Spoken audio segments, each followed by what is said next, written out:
لوگوں کے ساتھ دھوکہ دہی، فراڈ کر کے، جھوٹ بول کر لوگوں سے نفع لینے والے کتنے لوگوں نے اس سیلاب کو دیکھ کر رجوع کیا ہے کہ ہمیں اپنی عادت سے باز آ جانا چاہیے۔ کوئی ریشو نہیں ہے، دنیا ادھر کی ادھر ہی ہے، ادھر کی ادھر۔ اتنے نمازی مسجد میں پہلے تھے، آج بھی اتنے ہی۔ آپ بازار میں دیکھیں، ایسے لگتا ہے جس طرح مسجد میں کوئی بھی نہیں ہے۔ مارکیٹوں میں اتنے افراد بازار میں پھرنے والے ہوتے۔ بھائیوں، اگر ہم ٹینشن اور پریشانی کا شکار ہیں، اپنی زندگی کو بہتر بنانا چاہتے ہیں، خوشگوار بنانا چاہتے ہیں، تو مالک کے سامنے نمازیں پڑھ کر، مناجات کر کے، استغفار کر کے اپنے رب ہی کو منا لیجئے۔ اعوذ باللہ السمیع العلیم من الشیطان الرجیم، بسم اللہ الرحمن الرحیم۔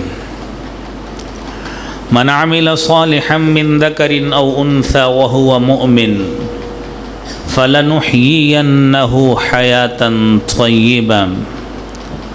صدق اللہ العظیم۔ حمد و ثنا، تعریف، کبریائی، بڑائی اللہ رب العالمین کی ذات کے لیے ہے، جو جل مجدہ الکریم ہے، علی کل شیء قدیر ہے۔ درود و سلام امام المرسلین، شفیع المذنبین، رحمت للعالمین،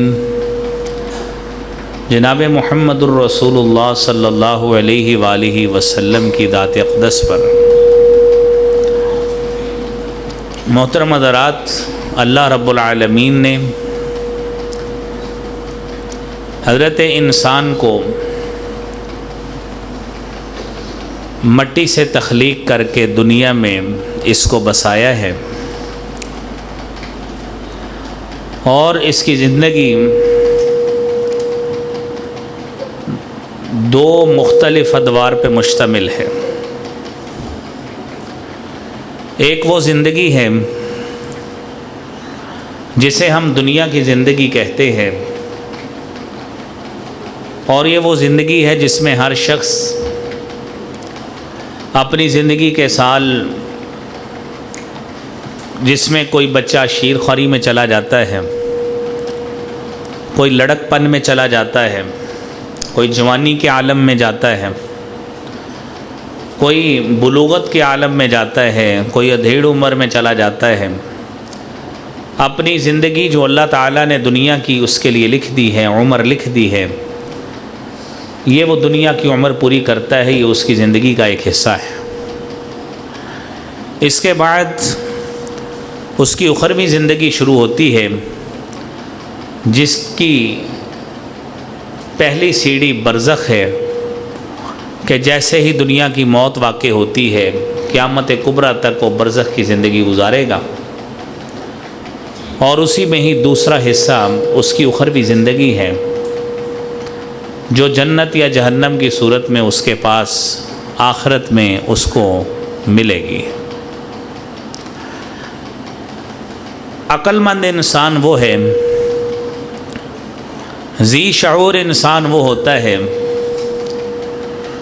جو اپنے مستقبل کو بہتر کرنے کے لیے، اپنے آنے والے کل کو محفوظ بنانے کے لیے، اپنے آج کا عمل بہتر کرتا ہے، کہ میرا آج کا دن ٹھیک رہے، آج کے دن اچھا عمل رہے، خوشگوار زندگی گزرے، سہولت والی گزرے، اور پریشانی کے بغیر گزرے۔ یہ وہ دنیا کی زندگی چاہتا ہے، اور ساتھ خواہش بھی رکھتا ہے کہ اسی بنیاد پر ہی میری اخروی زندگی بھی اور اس سے بہتر ہو، جس میں کسی قسم کی کوئی پریشانی نہ ہو، کسی قسم کی کوئی ایسی آخرت میں اللہ کی طرف سے کوئی آزمائش نہ پڑ جائے کہ میرے لیے میری جنت مجھ سے دور ہو جائے۔ لہذا مومن آدمی اپنی دنیا کی زندگی کو اچھی زندگی تب ہی سمجھتا ہے جب وہ دین اور شریعت کے معاملات کو بروئے کار لاتے ہوئے اپنے شب و روز گزارتا ہے، اور حقیقت میں یہی اس کی کامیاب زندگی ہے۔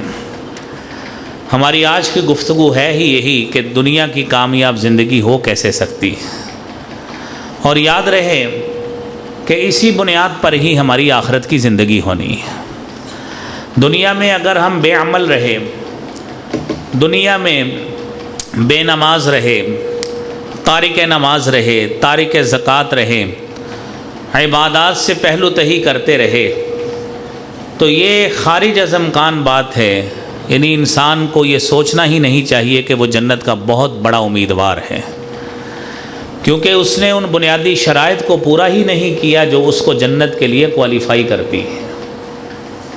سب سے پہلی بات، دنیا کی زندگی کو کامیاب دیکھنا چاہتے ہو، سعادت مند دیکھنا چاہتے ہو، خوشگوار دیکھنا چاہتے ہو، پریشانیوں سے دور دیکھنا چاہتے ہو، تو سب سے پہلی بات ہے ایمان کے ساتھ عمل بھی کیا جائے۔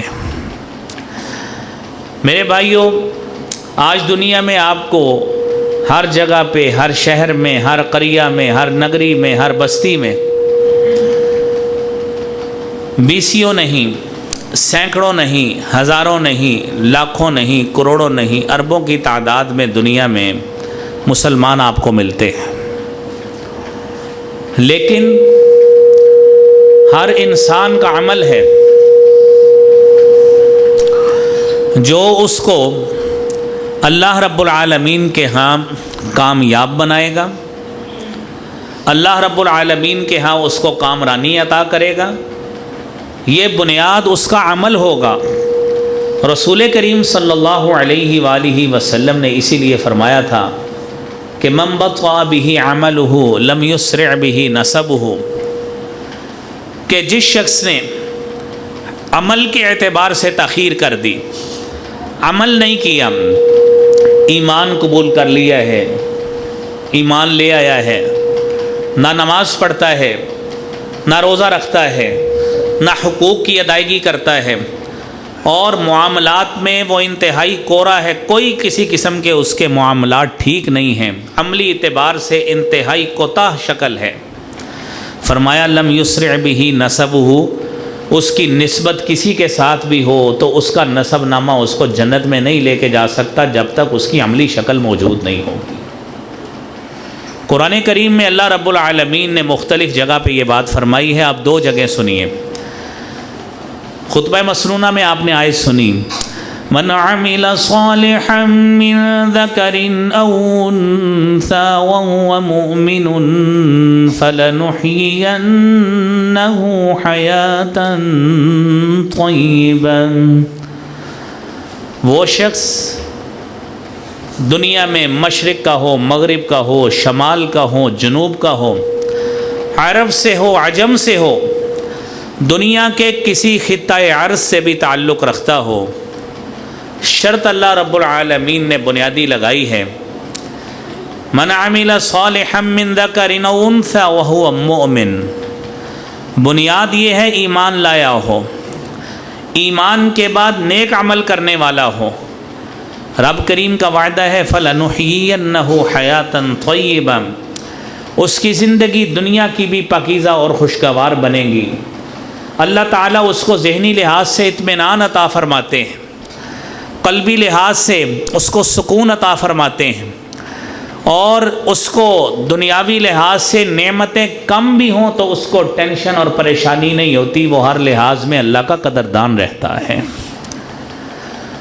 اور جب وہ اللہ کا قدردان رہے، اس کی نعمتوں کا شاکر اور شکر گزار رہے، تو یہ اللہ رب العالمین کی کتنی بڑی نعمت ہے کہ اس کی زندگی ٹینشن فری ہو جائے گی اور اس کی زندگی خوشگوار پلیزنٹ لائف بن جائے گی، پھر اس کو کسی قسم کی پریشانی نہیں ہوتی، اس کو ایک ہی فکر ہوتی ہے کہ میری آخرت بہتر ہو جائے۔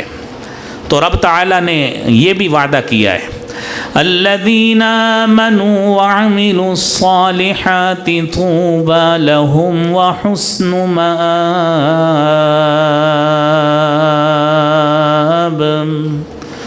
وہ لوگ جو ایمان لائے، ایمان لانے کے بعد عملی لحاظ سے کوتاہ شکل نہیں ہوئے، کوتاہی نہیں کی، غفلت نہیں کی، نیک عمل کا تسلسل جاری رکھا ہے،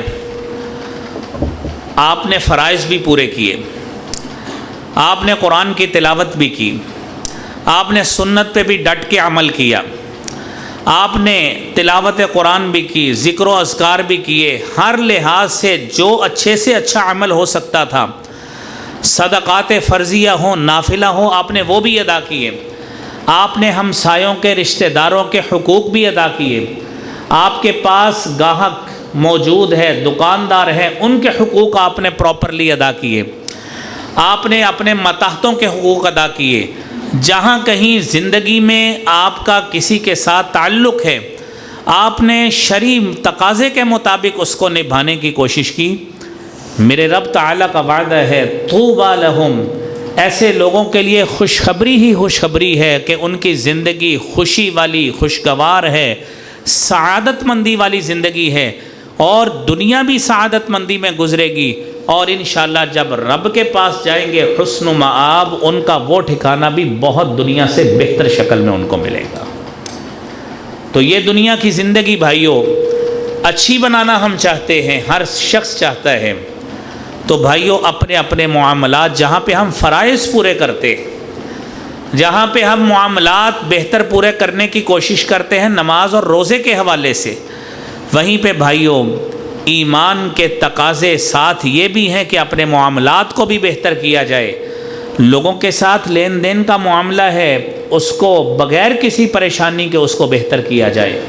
لوگوں کے ساتھ وعدے عہد و پیما کرتے ہیں، امانتوں کے ایفا کے وقت آتے ہیں، وعدوں کے ایفا کے وقت آتے ہیں، تو میرے بھائیوں وہاں پہ ہماری کوتاہی کثرت کے ساتھ معاشرہ کی نظر آتی ہے۔ یہی وجہ ہے کہ ہماری زندگی سے ٹینشن پریشانی ختم نہیں ہوتی۔ اس کے ذمہ داری ہمیں خود اپنے طور پہ قبول کر کے اپنے معاملات کو بہتر کرنا چاہیے۔ میرے بھائیوں آپ دیکھیے، اس کے برعکس وہ شخص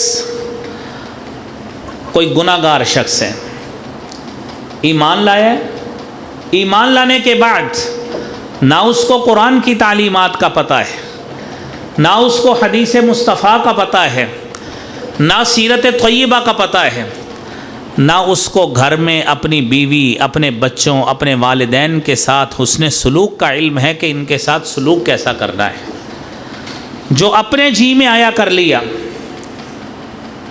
نماز کا وقت ہوا چلا گیا، کوئی پتہ نہیں لگا، مالی لحاظ سے زکوٰۃ بنتی تھی، کوئی پتہ نہیں، آپ کے پاس تنگ دست مسکین غربا فقراء آئے، مال موجود تھا نہیں دیا، دھتکار دیا اور ان کو نہ کر دی، ان کو کچھ نہیں دیا۔ کھانا کھانے کی باری آئی، دائیں ہاتھ کی بجائے بائیں سے جان بوجھ کر کھانا شروع کر دیا، شریعت پہ عمل نہیں کرنا۔ یہ زندگی کے کئی پہلو ہیں جب بندہ شریعت کا علم ہوتے ہوئے بھی، شرعی معاملات کا علم ہوتے ہوئے بھی ان سے غفلت کرتا ہے۔ اور پھر اس کے ساتھ ساتھ یہیں پہ بس نہیں ہے، اللہ رب العالمین نے آپ کو یہ امتیاز کرنے کا یہ عقل اور حس اور شعور عطا کیا ہے کہ آپ نیکی اور برائی میں تمیز کر سکیں۔ یہ شعور اللہ رب العالمین نے عطا کیا ہے، اور جب یہ شعور عطا کیا ہے تو ہر شخص کو پتہ ہے کہ آگ میں چھلانگ نہیں لگاتے ہوتے، احساس ہے، کامن سینس کی بات ہے، کوئی بندہ نہ آگ میں چھلانگ لگاتا ہے نہ پانی میں چھلانگ لگاتا ہے، جب تک اس کے لیے اس کے حفاظتی اقدامات نہ ہوں وہ اس وقت تک یہ کام نہیں کرتا۔ تو بندہ کیوں اتنا غافل ہے کہ اس نے اپنے آپ کو اتنے اندھے رستے پہ لگا لیا ہے کہ اللہ کے ذکر سے اعراض کرتے ہوئے ایسے رستے پہ چل پڑا ہے کہ جو پریشانیوں سے بھرپور زندگی ہے۔ پھر نیند نہیں آتی، راتوں کو نیند نہیں آتی، سکون نصیب نہیں ہے، نہ بیوی سے سکون ہے، نہ بچوں سے سکون ہے، کاروبار پہ جاتا ہے پریشانی کا شکار وہاں پہ ہے، فیکٹری پہ جائے وہاں پہ پریشانی ہے۔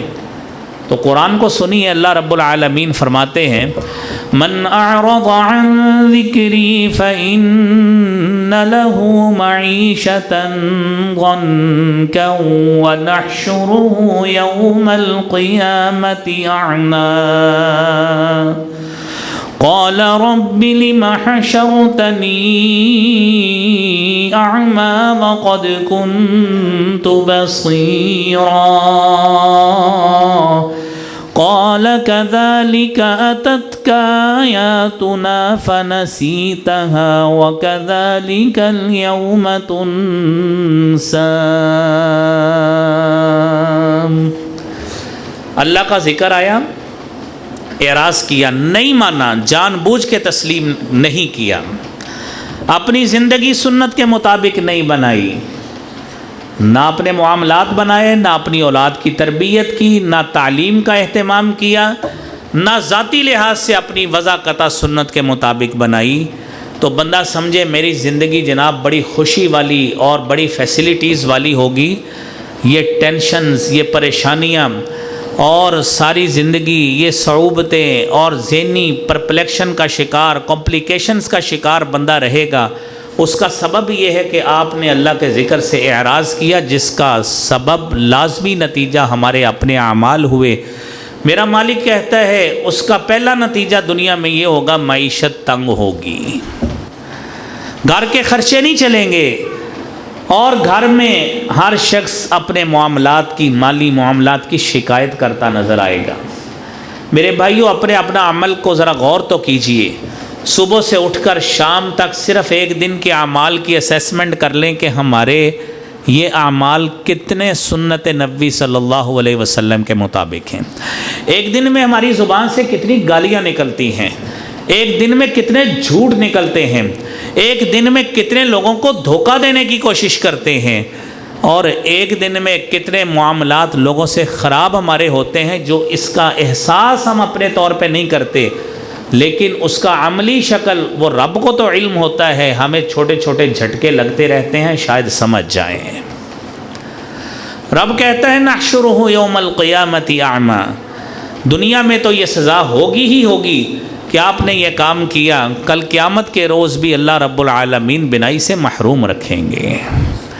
صحیح مسلم کی حدیث ہے، رسول اکرم صلی اللہ علیہ وآلہ وسلم کے پاس ایک شخص بیٹھا ہے، بائیں ہاتھ سے کھانا کھا رہا ہے، لیفٹ ہینڈ سے اپنا استعمال کر کے کھانا کھا رہا ہے۔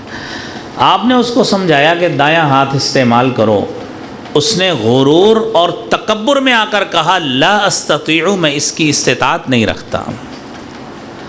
غرور میں، تکبر میں، فخر میں آ کے کہا۔ دنیا میں آج ایسے لوگ آپ کو مل جائیں گے جو علم ہونے کے باوجود، شرعی تعلیمات کا علم ہونے کے باوجود جان بوجھ کر اس کی مخالفت کریں گے۔ تو اس نے جب کہا کہ میں استطاعت نہیں رکھتا، آپ نے کہا لستطعت، تو اس کی استطاعت رکھے بھی نہ۔ راوی کہتے ہیں اس کے بعد ساری زندگی اس کا یہ ہاتھ اوپر نہیں اٹھ سکا، یہ ہاتھ دوبارہ اوپر نہیں اٹھ سکا، جس کو آپ کہتے ہیں نا ہاتھ شل ہو گیا ہے، ساکن ہو گیا ہے۔ اللہ کی طرف سے اس کو عذاب یہ ملا، اللہ کے نبی کی سنت کو اور حکم کو جھٹلانے کا، اللہ نے اس کا ہاتھ ہی نیچے کر دیا، وہ کبھی اوپر ہی نہیں اٹھ سکا۔ اسی لیے قرآن میں اللہ رب العالمین فرماتے ہیں اپنی زندگی کو پریشانیوں سے بچائیے، آزمائشوں سے بچائیے، خوشگوار بنائیے۔ فَلْيَحْذَرِ الَّذِينَ يُخَالِفُونَ عَنْ أَمْرِهِ أَن تُصِيبَهُمْ فِتْنَةٌ أَوْ يُصِيبَهُمْ عَذَابٌ أَلِيمٌ۔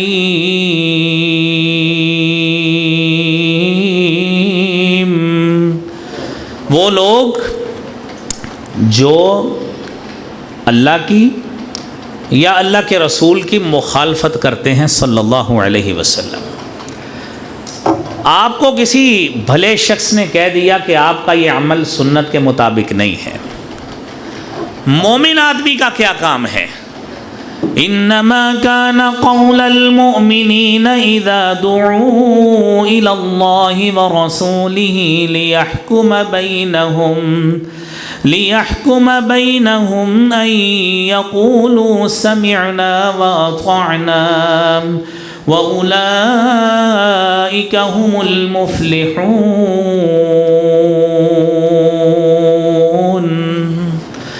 مومن کی زندگی بہترین سے بہترین اسی بات میں ہے. مومن کو کہا آپ صبح اٹھے ہیں, آپ نے دعا نہیں پڑھی. اس نے کہا واقعتاً مجھ سے کوتاہی ہوئی, بیدار ہونے کی دعا مجھے پڑھنی چاہیے. جب وہ دعا پڑھ لے گا دل مطمئن ہو جائے گا, سارا دن اس بنیاد پہ مطمئن گزرے گا. گھر سے باہر نکلا ہے, سنت کے مطابق اس نے دعا کی, نماز پڑھی مسجد میں جا کر, مسجد میں نماز پڑھنے کے بعد ذکر و اذکار سنت کے مطابق کیے. ہر عمل اس نے وہ کرنے کی کوشش کی جو میرے پیارے حبیب جناب محمد الرسول اللہ صلی اللہ علیہ وسلم کا ہے. انسان ہے, کوتاہی ہو سکتی ہے, معاملات کسی جگہ پہ غلط فہمی کا بھی وہ شکار ہو سکتا ہے. مومن کا کام یہ ہے اپنی زندگی کو پریشانیوں سے بچائے. اگر کسی نیک آدمی نے, بھلے نے اس کو کہہ دیا ہے آپ کا یہ کام سنت کے مطابق نہیں ہے, تو اس کا یہ کام ہے کہ فوری طور پر اس سے آگاہی اور شعور حاصل کر کے اپنا عمل اس سنت رسول صلی اللہ علیہ وسلم کے مطابق کر لے. نہیں کرے گا, وعید آپ نے ایک صحیح مسلم کی حدیث میں سنی, دوسری یہ قرآنی آیت آپ نے سنی, فَلْيَحْذَرِ الَّذِينَ يُخَالِفُونَ عَنْ أَمْرِهِ, وہ لوگ جو اللہ اور اس کے رسول کے حکم کی مخالفت کرتے ہیں, أَن تُصِيبَهُمْ فِتْنَةٌ, زندگی میں مال کی صورت میں, اولاد کی صورت میں, کاروبار کی صورت میں, گھر والوں کی شکل میں. آزمائشوں کی کئی شکلیں ہیں, اللہ کسی بھی آزمائش میں الجھا کے رکھ دے گے, تمہیں سمجھ نہیں آئے گی زندگی کیسے گزارنی ہے. اس لیے بھائیوں, آزمائش سے بچنے کا بہترین طریقہ یہی خوشگوار زندگی کا اصول ہے کہ ایمان بھی لائے, نیک عمل بھی کیے, اور اللہ کے رسول صلی اللہ علیہ وسلم کی سنت کو تھام لیا. اگلی بات, چوتھی بات, نماز ہے. نبی کریم صلی اللہ علیہ وآلہ وسلم نے فرمایا, آپ نے نماز کی فضیلت کے حوالے سے کثرت میں آیات بھی سنی ہیں, احادیث بھی سنی ہیں. بندہ جب اپنے خالق کے قریب ہو, اپنے رب سے سرگوشیاں کرتا ہو, راز و نیاز کی بات کرتا ہو, میرے نبی نے فرمایا ہے, جناب محمد مصطفیٰ صلی اللہ علیہ وآلہ وسلم نے فرمایا, اقرب ما یکون العبد من ربہ وہو ساجد, بندہ مومن جب اپنے رب کے سب سے زیادہ قریب ہوتا ہے تو وہ کیفیت ہوتی ہے جب وہ سجدے کی حالت میں ہوتا ہے.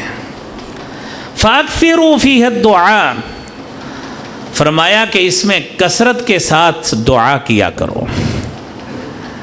میرے بھائیوں, ہمارے ہاں تو نماز پڑھنے والوں کی بھی کثرت ایسی موجود ہے جن کو نماز کے اذکار کا ترجمہ تک نہیں آتا ہے کہ میں اپنے رب سے مناجات اور سرگوشیاں کیا کر رہا ہوں. وہ کیسے اپنے رب سے دعا کرے گا, وہ کیسے اپنے رب سے مغفرت مانگے گا, وہ کیسے اپنی اولاد کے نیک ہونے کی دعا کرے گا, وہ کیسے اپنے رزق میں برکت کی, کاروبار میں وسعت کی دعا کرے گا, جب کہ اس کو ان اذکار کا ترجمہ ہی نہیں آتا. جب تک وہ یہ چیزیں سیکھے گا نہیں, ان دعاؤں کو یاد نہیں کرے گا, وہ کیسے اپنے رب سے دعا مانگے گا.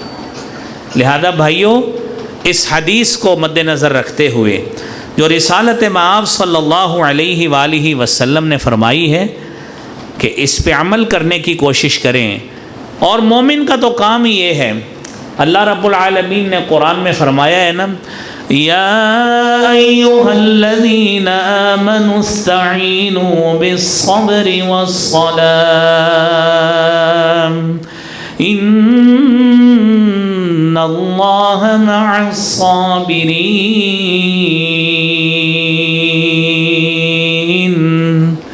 اے ایمان والو, تکلیف آئی, مصیبت آئی, آزمائش آئی, مدد اللہ کی چاہیے. مصیبت آئی ہے, صبر سے برداشت کرو, لیکن اللہ رب العالمین کے حضور جھک جاؤ, اپنے رب سے مناجات کرو, نماز کے ذریعے اپنے رب سے مدد طلب کرو. تاریخ ابن عساکر بڑی مشہور کتاب ہے, اس میں ایک واقعہ موجود ہے. حافظ ابن عساکر نے واقعہ لکھا ہے کہ ایک شخص شام کے علاقہ میں اپنے جانور پہ سواریاں لے کے جایا کرتا تھا، سامان لے کے جاتا تھا، کبھی سواریاں لے کے جاتا تھا۔ خلاصہ ہے اس کا واقعے کا سن لیجئے۔ ایک دن اس کو ایک ایسا مسافر بھی ٹکر گیا جو اس کو اپنے کہے گئے راستے پہ لے گیا کہ ادھر کو چلیے، اس روٹ کو اپنائیے، میں ادھر سے جانا چاہتا ہوں۔ راستے میں جب جنگل بیاباں آ گیا تو اس نے اپنا اسلحہ جو بھی اس وقت کا تھا وہ نکال کے اس گھوڑ سوار کو کہتا ہے کہ میں نے تجھے قتل کر دینا ہے، اب قتل کر دینا ہے تجھے۔ وہ بیچارہ کہتا ہے میں نے آپ کا کیا بگاڑا ہے، میں تو آپ کو بطور سواری لے کے آیا ہوں، آپ میں ہاتھ جوڑتا ہوں آپ کے آگے، میرا سارا سامان رکھ لیں، مجھے جانے دیں۔ وہ کہتا ہے یہ تو ہے ہی میرا ہے، میں نے تو آپ کو قتل کر دینا ہے۔ اب آپ تصور کیجئے اس نے اس کی منت ترلا کر کے، ہوتا تو وہی ہے جو رب تعالیٰ نے لکھا ہوتا ہے۔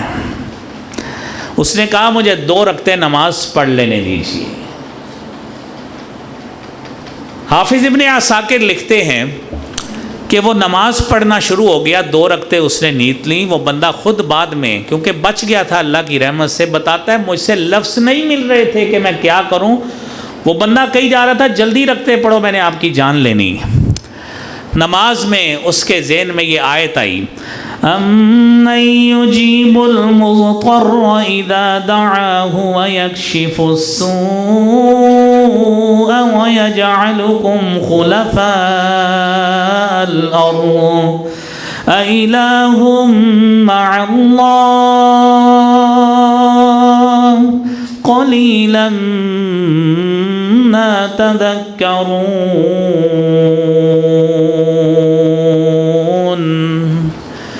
اب میرے بھائیوں 2 رکعتیں اس نے پڑھی، ابھی رکعتیں ختم ہوئی ہیں، ایک گھوڑ سوار آیا ہے اس کے پاس۔ گھوڑ سوار اتنی سپیڈ سے آیا، اس نے آتے ہی اس کا سر قلم کر دیا، اس رہزن کا جو اس کو لوٹنے لگا تھا۔ بندہ مسافر حیران ہو کے پوچھتا ہے بھائی تو کون ہے؟ کہتا ہے مجھے اس ذات نے بھیجا ہے جس کو تو نے پکارا تھا، اَمَّن يُجِيبُ الْمُضْطَرَّ إِذَا دَعَاهُ، کہ کون ہے وہ شخص، کون ہے وہ ذات جو مصیبت میں پھنسے ہوئے کی پکار کو سنتا ہے، جب وہ اس کو بلاتا ہے تو اس کی تکلیف کو وہی ذات دور کرنے والی ہوتی ہے۔ نماز پڑھی، اللہ نے تکلیف دور کر دی۔ میں نے پچھلے جمعے بھی آپ ساتھیوں سے ایک مختصر عرض کی تھی کہ ہمارے پاکستان میں اتنا زیادہ سیلاب آیا، تقریباً 60% علاقہ ملک کا اس سے متاثر ہوا ہے۔ کتنے لوگ بے نماز ہیں جن کے کانوں پہ یہ جوں رینگی ہو کہ بھائی ہم واقعتاً غفلت کا شکار تھے، اب ہمیں نماز پابندی سے پڑھنی چاہیے، کوئی ریشو نہیں ہے۔ کتنے لوگ ہیں جو لوگوں کے ساتھ سود کا کام کرنے والے تھے، رشوت ستانی کرنے والے تھے، لوگوں کے ساتھ وعدے توڑنے والے تھے، لوگوں کی امانتیں غصب کرنے والے تھے، وراثتوں کے حق مارنے والے تھے، اور لوگوں کے ساتھ دھوکہ دہی، فراڈ کر کے، جھوٹ بول کر لوگوں سے نفع لینے والے تھے۔ کتنے لوگوں نے اس سیلاب کو دیکھ کر رجوع کیا ہے کہ ہمیں اپنی عادت سے باز آ جانا چاہیے، کوئی ریشو نہیں ہے۔ دنیا ادھر کی ادھر ہی ہے، ادھر کی ادھر۔ جتنے نمازی مسجد میں پہلے تھے آج بھی اتنے ہی ہیں۔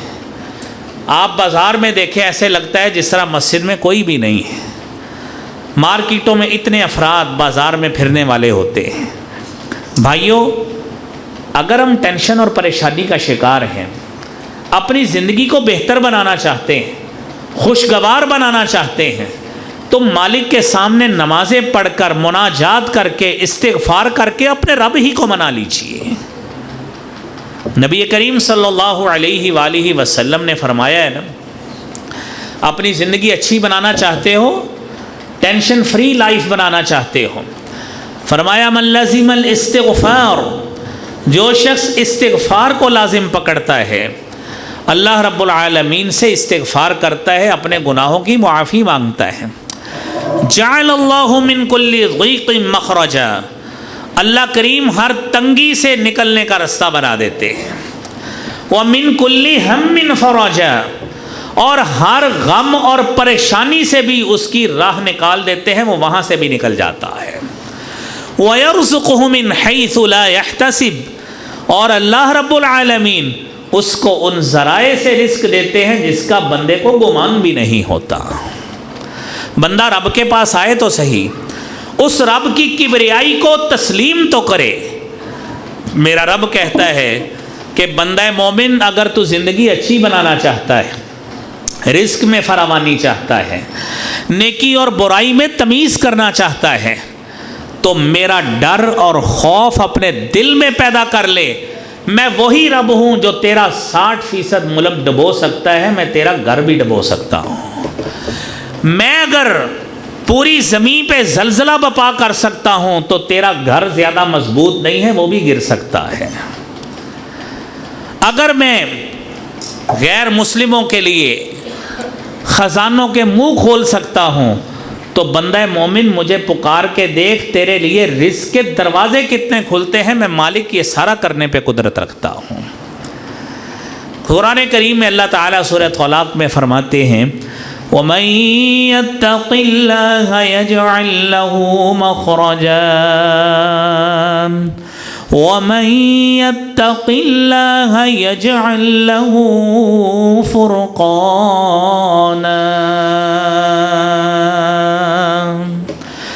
پہلی آیت میں فرمایا جو اللہ سے ڈر گیا، آپ اللہ رب العالمین کی خشیت، اس کا خوف اپنے دل میں بٹھائے، میرا مالک واقعتاً اتنی قدرت رکھتا ہے، اب اپنے مالک سے ہمیں رجوع کرنا چاہیے، میری زندگی اچھی ہو جائے گی۔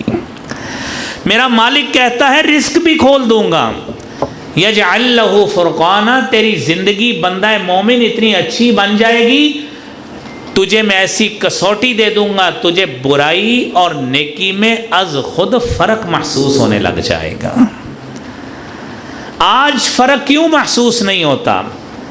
نہ نیکی کا پتہ لگتا ہے، نہ برائی کا پتہ لگتا ہے۔ مومن کی تو پہچان یہ ہے، میرے نبی محترم صلی اللہ علیہ وسلم نے فرمایا تھا البر حسن الخلق، نیکی اچھے اخلاق کا نام ہے۔ الاثم ما حاک فی صدرک، گناہ وہ ہے جو تیرے سینے میں کھٹکتا ہے، تیری ہارٹ بیٹ تیز ہو جاتی ہے، تجھے پتہ لگ جانا چاہیے یہ عمل اچھا عمل نہیں ہے۔